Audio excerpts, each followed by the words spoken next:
So welcome Computer Science 2A to another tutorial where we're going to have a look at where we left off before, and that was looking at doing low-level rendering with the canvas.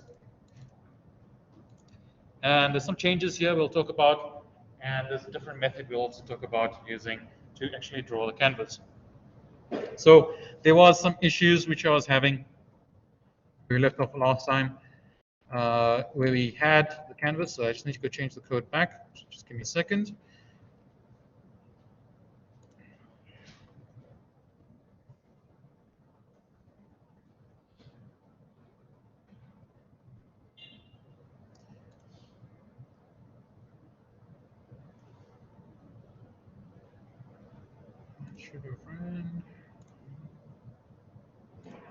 Okay.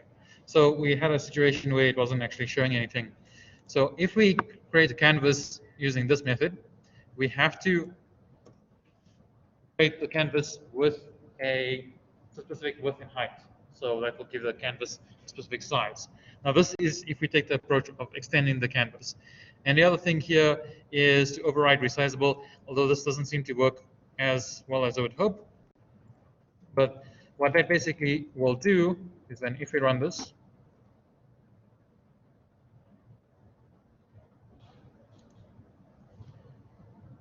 not sure why it's taking so long. I still need to call draw somewhere.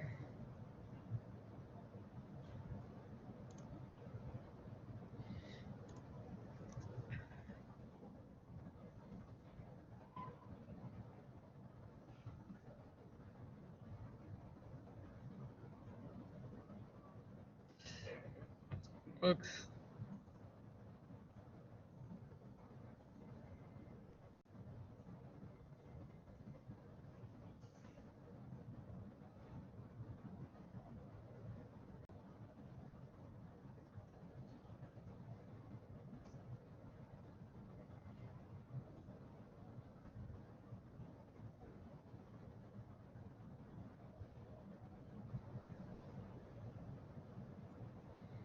You can see the canvas is there, and the little cyan square that we draw is also there.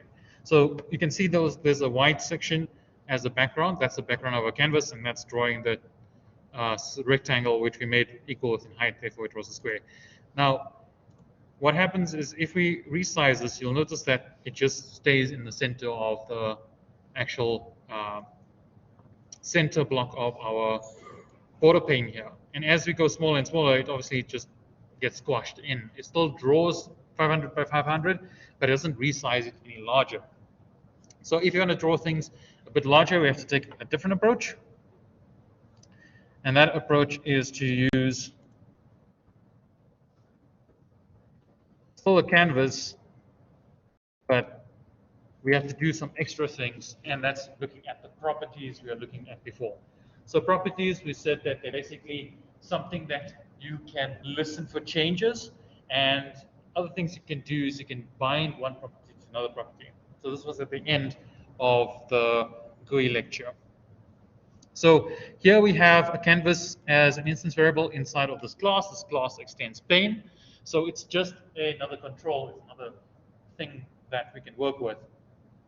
So we create our canvas initially at 500, 500 again. We add this to our current instance because we are a pane, we can add children, so we're going to add the canvas there. And then we do some interesting things here. So this part here is just normal. Then we need to find the size of the canvas. And what that basically means is that when our parent changes, so what we're doing is we're saying the width is bound to my parent's width, or the current instance width, and the canvas height is bound to my current height. So anytime my height changes, it changes the canvas's height. Anytime my width changes, it changes the canvas's width. So that's what's happening in that instance. Then we also have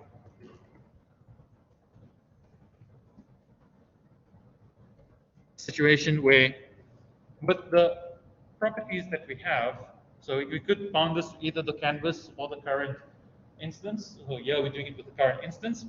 We're saying that with the width and the height. When the width changes, redraw. And redraw is using the graphics context to draw. So it will just redraw again. And same thing goes for height.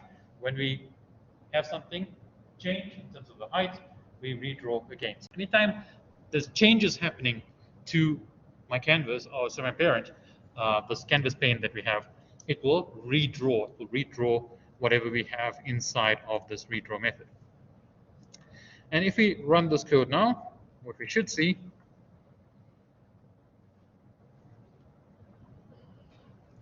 is that we have now, you can see the white background is going across the whole screen, and you can see the little square there. Let's change some things here. Let's go here.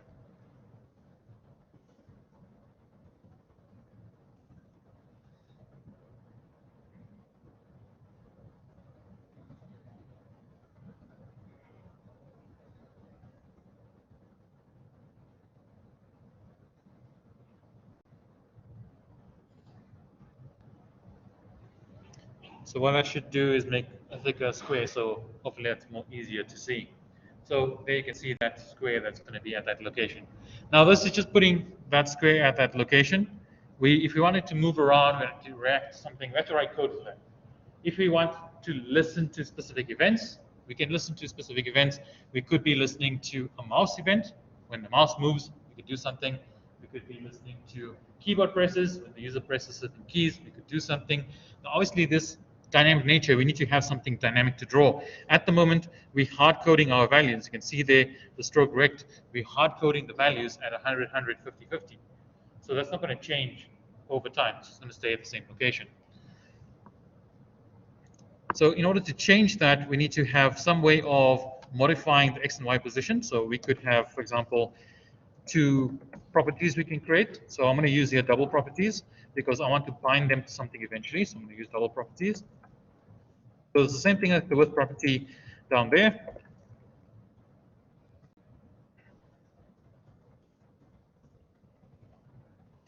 Okay, so let's just do X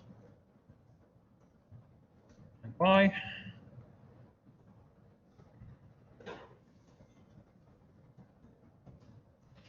And we'll set those positions for X and Y to a certain location. Let's set these X and Y. First, we have to create an instance of them. And this we're going to use a class called simple double property. So that's a type of double property. And that will allow us to then bind to those values or update those values as we need to.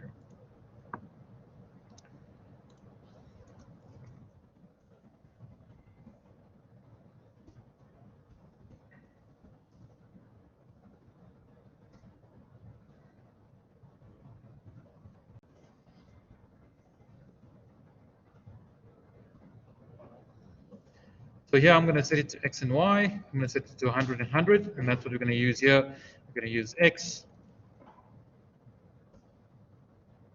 and we're going to use Y. So here we have to call get because that converts that double property into a double value which our stroke rank can use. Now, if we run this again, nothing's going to change. Hopefully, nothing changes because we still set the same X and Y value there. So it still looks like it's the same location. But now we want to update it. We want to change it. So what we could do is inside this redraw, we could update the values. We could say something like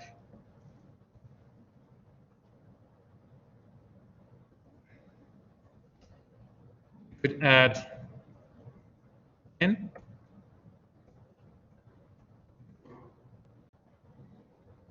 to the X and Y. So every time redraw is called, it will move 10 pixels diagonally, 10 units across and 10 units down. Now, if I run this, it's going to be at one location. It's not going to move. Why is that? When is redraw being called? So far, only once, when we create it, not being called again. The only time it gets called again is if I resize. And that should be updating it. Okay, let's just check if this is actually calling the method. That should have worked.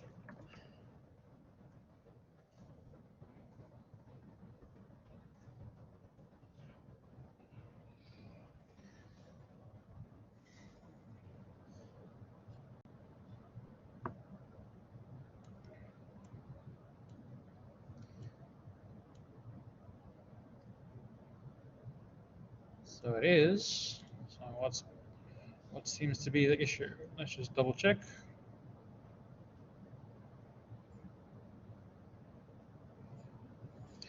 Okay, so this wasn't doing what I thought it was doing.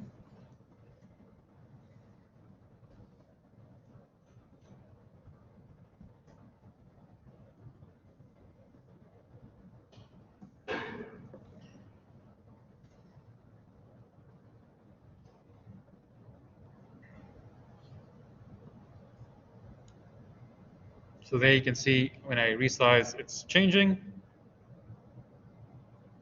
Although it's just going across, and oh, this line is only to change. Go. Now only when I call redraw does the actual thing start moving. So this is not ideal. We don't want the person to sit and resize the window for our things to change all the time. So now, yeah, so that's what I expected to do. It goes down there to the corner. So this, while this works, it's not ideal. We need to call redraw periodically. So there is a way we can do this inside of the class itself, and that is to use something known as an animation timer. So there's all other methods we can use, but animation timer is the one that's built with JavaFX.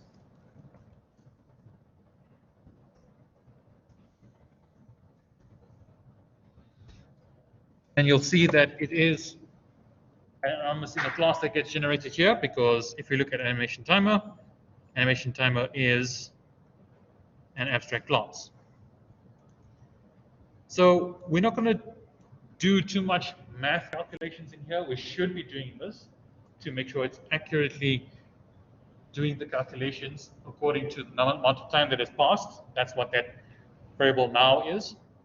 We can use that to calculate how much time has passed and update only according to the time that has actually changed. But what all we're going to do here is we're going to call redraw.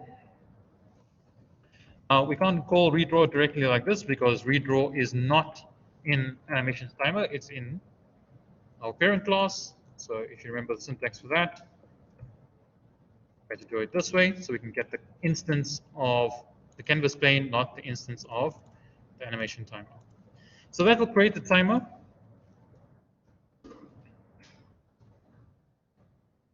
And we can start the timer. And when we start the timer, what we should see is that I took out the code for the square moving, but what we should see in the console here in the back is that it's constantly calling redraw. So now we have a way that it's constantly updating this redraw method. Now we want to actually make our square move around a little bit, so let's do that. So what we're going to do is on our canvas,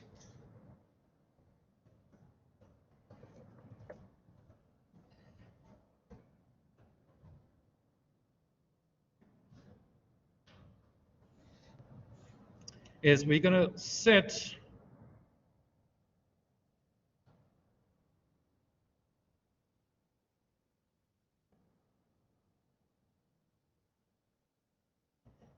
a mouse event listener. So here's a thing called set on mouse moved. So this will call, anytime the mouse is moved, it will do something. And you can see there, this event handler handles mouse events. The previous event handler we looked at when we are clicking handles action events. So this is a different type of event. This one specifically dealing with mouse input. You'll see there's other types here. There's a mouse drag event. There you can see there's key events, so on key pressed and on key released and on key typed. Those are doing different things. Pressed means I press and hold it down. Release means I stop holding it down. And type means I press the key, so it's press and release. So you can listen to those types of events as well. If you think about when you playing a game, that's the easiest way I can explain it, playing a game on a laptop. Usually you press a certain key either on controller or on the keypad, you press a certain key and then some action takes place. Or you tap the key and one action will take place at a time. If you're on a cell phone, you hold on that virtual button and it does something. Or you tap the virtual button and release and it does something. That's the same kind of concept we can apply here. So we're going to look at doing the mouse move.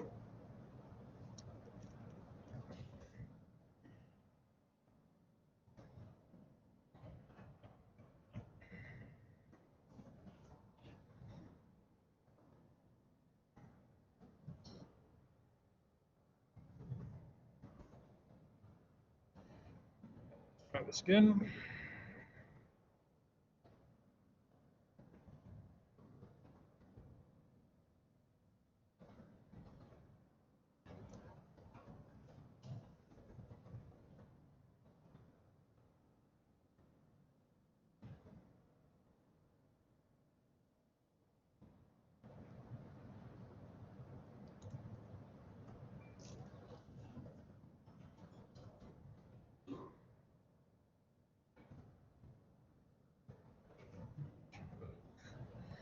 Okay, so here this should be mouse event, and the thing we need to handle inside mouse event.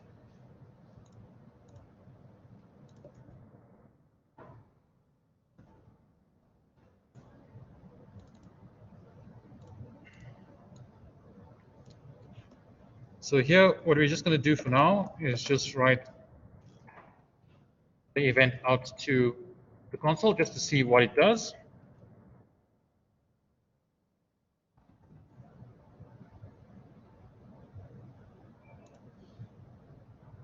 So I'm moving it around. You can see there's something happened there. So I'm going to close this. And what we can see is there we can have the mouse event. It tells us that the mouse has moved.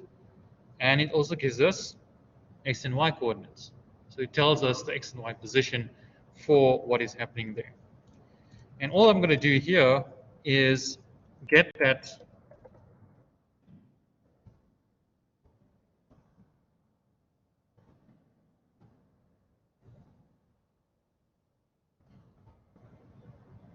So here's a X value for the mouse itself.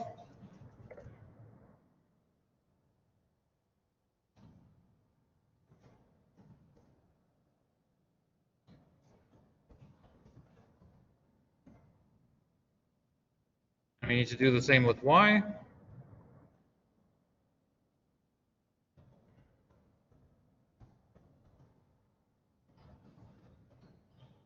And with this, what should happen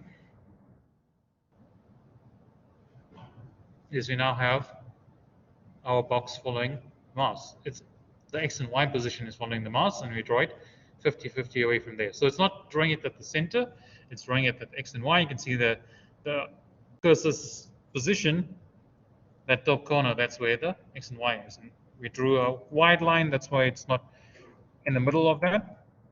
But now we have a situation where we can do something with that. Then you can change things. You can have things like when you click the mouse left and click the mouse right, it does something. You can do things with the mouse wheel. Not going to go through all of that, but you can now work with this in some way. Where we're going to use this in terms of our tutorial series and also in the future, when we start looking at design patterns, we're going to look at one design pattern specifically with drawing things, and then we're going to be using this low-level rendering with that. Okay, so that's looking at the canvas. Let's go and look at binary files.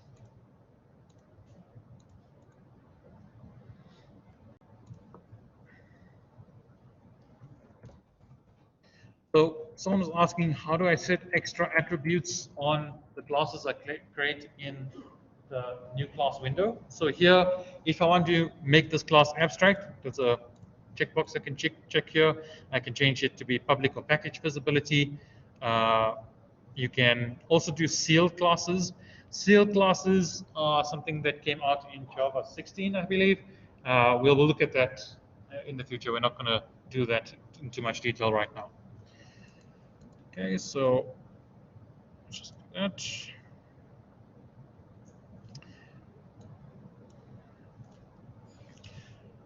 So the reason why I wanted the new file to work with is that we have this class called binary file handler and has all the things that we looked at in the binary IO lecture. We have this storable class.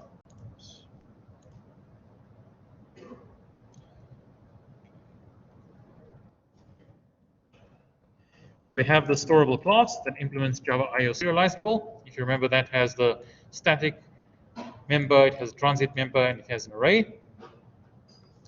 And then we have all the methods that we saw in the lecture yesterday. We have a read binary file, which will read the UTF and the double. We have an equivalent version with using automatic resource management, so we don't have that finally stuff. So this will be in the slides when it's uploaded on Eve. There we have the write binary, where we have write UTF and write double. And here we have the write object, and there's read object, and that's it there.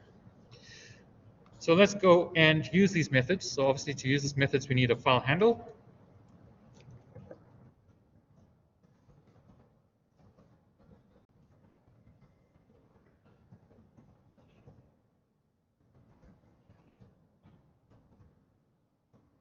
So here I want to create the file in the data folder. I'm going to call this one prim.dat because we're going to write primitives to this file.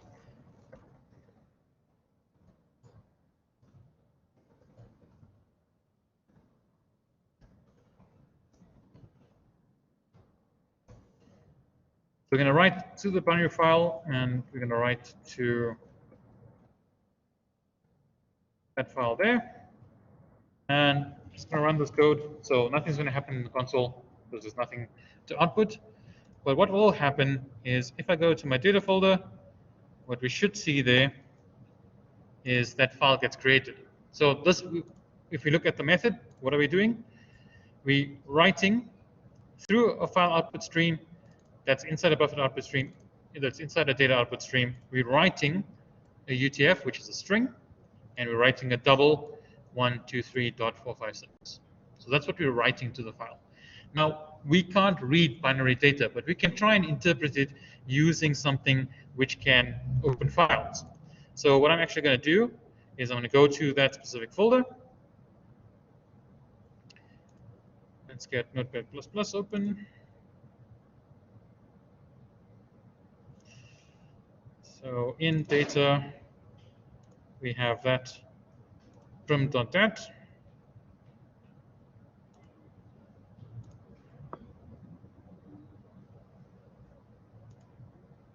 What's wrong?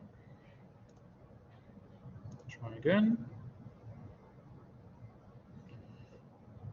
Okay, and if I open up this file, Notepad++ will try and interpret this as a text file, and doesn't look like any text that we can recognize. You can sort of see there is the thing we wrote as a string. There's name, and that makes sense because we wrote text. You can interpret the text, but there's some characters before that, and even though it doesn't look like a single character, that's a single character. That's a null character. That's that, and then this is also another type of character in the ASCII table. That's another thing in the ASCII table, and then there's some funny things going on afterwards. If we look at the actual binary information of the file using a binary editor as opposed to a text editor, we can see the individual bits being set, and those will correspond to our double value that we wrote. Now let's try and read our file. So to read the file, we use our file handler again, and we call the read binary file, and we pass the write file to it. In our read, we're going to read a string, UTF, and we're going to read the double. And we're just going to output that with a new line to system out. So now when I run this, you can see it outputs the name, dash, and then our double value. If we make a mistake and we swap things around, it's not going to understand things correctly. It's going to interpret that information incorrectly. And if we try and run that, we run into problems. Sometimes it might give you output. Sometimes it might give you something that looks like a number that you're expecting, but it's not going to give you the correct information. So you have to read and you have to write in the correct order. All right, so I think I am out of time because of our little Wi-Fi problem. So I'm going to leave it there. We'll look at the other two methods that are available. So the other two methods were looking at working with objects, so writing an object and reading the object. We'll have a look at the contents of that file in the next session. If you have any questions, I'll be at the front. Otherwise, I'll see you all next week.